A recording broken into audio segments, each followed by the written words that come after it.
बहुत समय पहले एक राजा हुआ करते थे। एक बार वह जंगल में शिकार खेलने के लिए गए। जंगल में शिकार करते हुए उन्हें काफी महीने बीत गए। इस बीच उनकी पत्नी रसवला हो उठी और रानी के मन में गर्भ धारण की इच्छा जागृत हुई। गर्भ धारण की इच्छा इतनी प्रबल हो गई कि रानी ने एक पक्षी के द्वारा राजा के पास अपना संदेश भेजा। पक्षी के द्वारा संदेश सुनकर राजा ने एक पात्र में अपना वीर्य देकर पक्षी को रानी तक पहुंचाने के लिए कहा। फिर पक्षी राजा का वीर्य लेकर महल की ओर निकल पड़ा। अब बीच मार्ग में ऐसा होने वाला था कि राजा का इस पर यकीन करना नामुमकिन था। वीर्य को सुरक्षित रानी तक ले जाना ही पक्षी का काम था, पर शायद यह असंभव था। अब पक्षी ऊंची उड़ान भरकर महल की ओर उड़ता ही जा रहा था। तभी अचानक मार्ग में एक अन्य शिकारी पक्षी मिल गया, जिसके साथ इसका भयंकर युद्ध होने लगा। युद्ध के कारण राजा के वीर्य का पात्र छूटकर जंगल में गिर गया। उस जंगल में एक श्रापित यक्षिणी हिरणी के रूप में रहती थी। उसे एक ऋषि से श्राप था कि वह 15 दिन यक्षिणी और 15 दिन हिरणी के रूप में जंगल में ही वास करेगी, और जब वह 15 दिन यक्षिणी के रूप में रहेगी, वह अपनी पूरी शक्तियों का इस्तेमाल कर सकेगी। और उस यक्षिणी को श्राप से मुक्ति जब मिलेगी, जब वह किसी इंसान से संबंध स्थापित करके किसी संतान को जन्म देगी।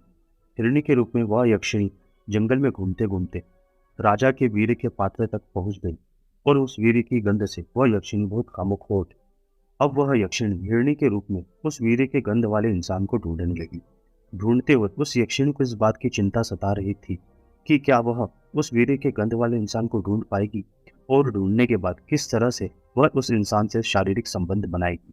इस तरह सोचते सोचते आखिरकार उस यक्षिणी ने राजा को ढूंढ लिया। पर उस यक्षिणी को अभी भी इंतजार ही करना था, क्योंकि श्राप के वह 15 दिन चल रहे थे जिसमें वह हिरणी के रूप में रहती है। अब वह यक्षिणी इन दिनों के बीतने का इंतजार करने लगी। आखिरकार एक दिन इंतजार की घड़ियां समाप्त हुई, और अब वह यक्षिणी हिरणी के रूप से अपने असली रूप में आ गई। अपने असली रूप में आने के बाद वह राजा के पास जाने के लिए निकल पड़ी। वह यक्षिणी राजा के पास सीधे वहां पहुंची जहां राजा शिकार करने के बाद रुका करते थे। वहां पहुंचने के बाद उसने अपनी शक्तियों से बेहद ही कामुक और आकर्षक शरीर धारण कर लिया। राजा ने उसे जैसे ही देखा, यक्षिणी के उस कामुक और आकर्षक शरीर को देखकर वह रह नहीं पाए और उसके साथ रति क्रिया में व्यस्त हो गए। कुछ ही दिनों में उस यक्षिणी ने गर्भ धारण कर लिया, और कुछ ही महीनों में उसने एक पुत्री को जन्म दिया। और इस तरह एक यक्षिणी ने इंसान की बेटी को जन्म दिया और ऋषि के श्राप से मुक्ति हुई। पर अभी भी यह कहानी अधूरी है।